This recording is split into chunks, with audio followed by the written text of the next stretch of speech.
یہ ہے اصل میں جو فرق آپ کو سمجھنا چاہیے.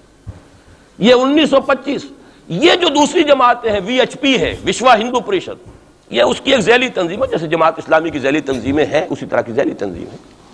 آر ایس ایس خود کبھی نہیں آئی پالیٹکس میں, اور 2 مرتبہ تاریخ میں اس کو بین کیا جا چکا ہے ہندوستان میں, چونکہ آر ایس ایس کا آدمی تھا جس نے گاندھی کو ایسیسینیٹ کیا تھا 1948 میں. دی پارٹی واز بینڈ. اس کے بعد جب اندرا گاندھی کا دور آیا ہے وہ ایمرجنسی کا, اس میں بھی پارٹیز اس نے بین کی تھی, آر ایس ایس بھی بین ہوئی ہے, لیکن ہر مرتبہ پہلے سے زیادہ ابھر کر آئی ہے وہ. اور آج یہ سب کے سب وی ایچ پی والے, بی جے پی والے, یہ سب در حقیقت آر ایس ایس کے آدمی, اور یہ ان کا ڈکلیئرڈ ایم اب بن چکا ہے. اور حالات جو ہیں ہم اس سزا کے بالکل مستحق ہو چکے ہیں. اسیاں سے کبھی ہم نے کنارہ نہ کیا, لیکن تیری رحمت نے گوارا نہ کیا. یہ تو ہو سکتا ہے اب بھی ہم اسی اللہ کی رحمت پر تو ادھار کھا سکتے ہیں, لیکن واقعہ یہ ہے کہ ہم اس سزا کے بالکل مجرم ہو چکے ہیں اور مستحق بن چکے ہیں. اور نظر یہ آ رہا ہے کہ اب حالات ہمارے لیے زیادہ سے زیادہ پیچیدہ سے پیچیدہ, مشکل سے مشکل, اور زیادہ سے زیادہ جو ہے گمبھیر ہوتے چلے جا رہے ہیں. بھارت میں ہندو فنڈامنٹلزم بڑی تیزی کے ساتھ ایک طوفانی شکل کے اندر آیا ہے, اور بھارت میں تو مسلمان تنظیم کوئی ہے ہی نہیں. آپ کے شاید علم میں آیا 2 جماعتیں بین کر دی, جماعت اسلامی بین. جماعت اسلامی بھارت کی جو اصل جماعت ہے وہ تو ایک علمی کام کرنے والی, دعوتی کام کرنے والی, قرآن مجید کے تراجم شائع کی, سیاست میں تو ہے ہی نہیں ہوا. لیکن یہ کہ اس کا اور سوال ہی پیدا نہیں ہوتا ٹیررزم کا یا کسی درجے میں بھی کوئی اس طرح کی ایکٹیویٹی جماعت اسلامی. لیکن وہ ہے نا کہ وہ ترازو کا ایک پلڑا اگر ادھر 3 کو بین کیا تو ادھر بھی 2 تو ہوں کم سے کم, وہ جماعت اسلامی بھی بین ہوگی. ہاں کشمیر میں جماعت اسلامی کا ایک رول ہے, لیکن کشمیر کی جماعت اسلامی علیحدہ جماعت اسلامی ہے, وہ ہندوستان کی جماعت اسلامی سے اس کا تعلق نہیں ہے. جیسے پاکستان کی جماعت اسلامی, مشرقی پاکستان یا بنگلہ دیش کی جماعت اسلامی, ہندوستان کی جماعت اسلامی اور کشمیر کی یہ 4 علیحدہ ہیں بالکل, ان کا آپس میں تنظیمی رابطہ کوئی نہیں. کشمیر کی جماعت اسلامی یقیناً ہے, اور یہ سمجھتا ہوں میں, اور یہ صحیح بات ہے, بعض تبصرہ نگاروں نے لکھی بھی ہے کہ اصل میں اس وار سے انہوں نے کشمیر کے مسئلے میں جب یہ بین کیا ہے وہاں کی 3 ہندو جماعتوں کو, تو اس کے ساتھ ہی 2 مسلمانوں کو ایک لپیٹ میں لے کر پارٹیز کو, تو کشمیر میں جو جماعت اسلامی چونکہ ابھی تک وہ بینڈ نہیں تھی, اور جماعت اسلامی کا آرگنائزیشنل جو ہے بیکنگ مل رہی تھی حزب المجاہدین کو, جو وہاں پر جو بھی اس وقت جو جد و جہد کر رہی ہے, لہذا اس کو کمزور کرنے کے لیے کیا ہے. لیکن یہ کہ ہندوستان میں کوئی مسلمانوں کی لیڈرشپ ہے ہی نہیں. سارے قائدین تو پاکستان بنا کے پاکستان آ گئے تھے, رہ تو گئے تھے وہاں پہ وہی جمیعت علماء ہند کے لوگ. اس وقت بھی سنبھالا ہے تو انہوں نے سنبھالا ہے, مولانا حفظ الرحمان سہاروی نے سنبھالا ہے, مولانا ابوالکلام آزاد نے کچھ سنبھالا دیا جتنا بھی دے سکے. باقی مسلم لیگی تو سبھی آ گئے تھے, وہاں سے رہ کون گیا تھا, لے دے کر مدراس میں کوئی 1-2 اور کیرالا کے اندر. کیرالا میں البتہ یہ کہ راشٹریہ سیوک سنگھ کے مقابلے میں مسلم سیوک سنگھ قائم کیا گیا, اور وہ کام بہت اچھا کر رہے تھے, لیکن یہ کہ ان کو بھی بین کر دیا گیا. انہوں نے خود بھی اپنے آپ کو ڈیزالو کر لیا. انہوں نے کہا کہ جب ہمارا تو اصل مسئلہ جو ہے وہ راشٹریہ سیوک سنگھ سے ہے, اگر آر ایس ایس بین ہو گئی تو ہمیں کوئی ضرورت ہی نہیں کام کرنے کی. انہوں نے خود بھی ڈیزالو کر لیا اپنے آپ کو. لیکن بہرحال یہ تو میں کچھ تفاصیل ہیں جو آپ کو بتا رہا ہوں. اصل بات یہ ہے کہ اس وقت ہندوستان میں مسلمانوں کی حالت بہت مخدوش ہے. ایک طرف وہاں یہود کے زیر اثر مسلمانان عرب پر تباہی کا دور, کسی بھی وقت کھڑا ہو سکتا ہے کوئی شخص مسیح بن کر, اور خبریں آ رہی ہیں مسیحی حلقوں کے اندر اور وہ یہودیوں کے اندر بھی کہ وہ تو در حقیقت کہیں پیدا بھی ہو چکا ہے اور کہیں پل رہا ہے, بڑھ رہا ہے, یہ ہے وہ ہے. اور جو گرانڈ ماسٹر ہے اس کا فری میسن کا, اس کا نام بھی کوئی صاحب مجھے کل بتا رہے تھے کہ اس کے گھر میں وہ شخص موجود ہے وغیرہ وغیرہ, واللہ عالم. لیکن یہ کہ جو کچھ میری جو بھی بات ہے وہ ہے قرآن اور حدیث کی روح سے. قرآن کا فلسفہ ہے کہ جس قوم کی طرف رسول بھیجا گیا اس نے اگر انکار کیا اس کو ختم کیا جاتا ہے. اس میں ایکسیپشن اب تک ہوئی ہے صرف یہود کی. رسولاً الی بنی اسرائیل کی حیثیت سے حضرت مسیح بھیجے گئے, انہوں نے رد کیا. یہ بھی کنڈیمڈ نیشن ہے, لیکن اس کو اللہ نے باقی رکھا ہوا ہے اس کا کوڑا مسلمان پر مارنے کے لیے, بدترین عذاب مسلمان پر لانے کے لیے. اس لیے کہ افضل امت بھی یہی تو ہے نا, سب سے بڑھ کر افضل, سارے نبیوں سے افضل ہمارا نبی صلی اللہ علیہ وسلم, اور ساری امتوں سے افضل ہم مسلمان امت. تو سب سے بڑی سخت سزا کے مستحق بھی تو پھر ہم ہی ہوں گے. یہ مولانا اصلاحی صاحب کا جملہ میں نے پہلے بھی کبھی سنایا ہے کہ وہ کہا کرتے ہیں ان کے خاص علاقے میں اعظم گڑھ میں کہ جب کسی کو سزا دینی ہوتی تھی تو چمار کے ہاتھوں جوتا لگواتے تھے اسے، تاکہ وہ اگر راجپوت کو راجپوت ہی جوتا مارے گا تو اس میں اتنا اس کو درد نہیں ہوگا جتنا کسی راجپوت کو چمار جو ہے اس کے ہاتھ سے جوتا لگوایا جائے۔ تو یہ یہودیوں کے ہاتھوں مسلمانوں کو پٹوانا در حقیقت یہ عذاب در عذاب، ایک کنڈیمڈ نیشن، ملعون قوم، ضربت علیہم الذلۃ والمسکنۃ وباؤوا بغضب من اللہ، وہ قوم ہے جس کے ہاتھوں مسلمانوں پر ادھر بھی آ رہا ہے اور یہاں بھی سامنے آ چکا ہے۔ لیکن ابھی وقت ہے اور اس کے لیے میں لایا ہوں آپ کے لیے تحفے کے طور پر سورہ یونس کی ایک آیت۔ وہاں فرمایا گیا ہے فَلَوْلَا كَانَتْ قَرْيَةٌ آمَنَتْ فَنَفَعَهَا إِيمَانُهَا إِلَّا قَوْمَ يُونَسَ لَمَّا آمَنُوا كَشَفْنَا عَنْهُمْ عَذَابَ الْخِزْيِ فِي الْحَيَاةِ الدُّنْيَا وَمَتَّعْنَاهُمْ إِلَىٰ حِينٍ۔ رسولوں کی تاریخ میں ایک استثناء ہے، میں چند منٹ اضافی لے رہا ہوں، آپ لوگ بھی حاضر ہیں بھی اور میرا خیال ہے کہ دلچسپی آپ کی کم نہیں ہو رہی ہے، آیا بھی 4 مہینے بعد ہوں اس لیے وقت کا بھی زیادہ حق ہے میرا۔ ایک استثناء تو میں نے کہا یہودی، انہوں نے اپنے رسول کو اپنے اعتبار سے سولی پر چڑھایا لیکن ابھی تک بچے ہوئے ہیں، لیکن ان کی تو ہونی ہے وہ سزا جو آنی ہے، حضرت مسیحی کے ہاتھوں آنی ہے۔ جب وہ دجال آئے گا، دجال کے ہاتھوں مسلمانوں کی خوب پٹائی ہو چکے گی، عرب مسلمانوں کی، پھر ان کو کیفر کردار تک پہنچانے کے لیے حضرت مسیح آئیں گے۔ یہ احادیث صحیحہ کے اندر بالکل صحیح، جس میں کسی شک و شبے کی گنجائش نہیں، اس میں گنجائش شک و شبے کی یا قادیانی کے لیے ہے یا منکر حدیث کے لیے، کسی راسخ العقیدہ مسلمان کے لیے ممکن نہیں۔ لیکن ایک استثناء اور رہا، اور وہ قوم یونس علیہ السلام۔ اس قوم کو بھی حضرت یونس علیہ السلام بھیجے گئے، اس کی طرف انہوں نے رد کر دیا اور عذاب الہی کا فیصلہ ہو گیا۔ لیکن ایک قانون اللہ کا رہا ہے رسولوں کے باب میں، رسول ہجرت نہیں کر سکتا، اپنی جگہ کو چھوڑ کر نہیں جا سکتا جب تک کہ ایکسپریس پرمیشن اللہ کی نہ آ جائے۔ جیسے آپ کو معلوم ہے کوئی بڑا افسر جو ہوتا ہے وہ اپنے ہی can't leave station, D C نہیں جا سکتا اپنا ہیڈ کوارٹر چھوڑ کر۔ اسی طریقے سے رسول، اللہ کا نمائندہ، حکومت خداوندی کا نمائندہ، وہ نہیں جا سکتا۔ حضرت یونس سے صرف یہ خطا ہوئی۔ ناظرین، یہ تھی ڈاکٹر اسرار احمد صاحب کی ویڈیو جس میں انہوں نے کافی چیزوں کو ایکسپلین کیا اور ہم بھی کچھ باتوں کو کرتے چلے جائیں گے۔ دیکھیں، بات یہ ہے کہ جب آپ کسی کے ملک میں جاتے ہیں یا آپ کسی کے گھر میں جاتے ہیں یا آپ کسی دوست کے گھر میں جاتے ہیں، رشتہ دار کے گھر میں جاتے ہیں، تو وہاں کی باتیں ادھر کی ادھر اور کسی اور دوست کو آ کے آپ بولیں گے تو اس دوست کو تو بہت برا لگے گا۔ آپ قطر جا رہے ہیں تو آپ نے قطر میں جا کے وہاں حکومت کی طرف سے گئے ہیں، انڈین حکومت کی طرف سے گئے ہیں۔ اب یہاں پر اگر آپ نے ایسا کیا ہے، جاسوسی کی ہے، دیکھیں قطری حکومت نے تو ایسے اعلان نہیں کیا ہے، کیونکہ وہ پروف پورا جب ہو جاتا ہے تو پھر وہ اعلان کرتے ہیں۔ تو جب اب انڈین حکومت بھیج رہی ہے، اپنے فوجی جوان بھیج رہی ہے، اور وہ وہاں جا کے اس طرح کی کارکردگی دکھائیں گے یا اس طرح کی جاسوسی کریں گے، دکھائیں گے، تو اس کے بعد تو اس طرح کے حالات پیدا ہوں گے ہی۔ تو قصوروار کون ہوا؟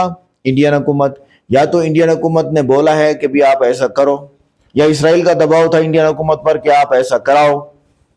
کچھ بھی ہو سکتا ہے، کچھ بھی ہو سکتا ہے، ان میں سے کچھ تو ہے۔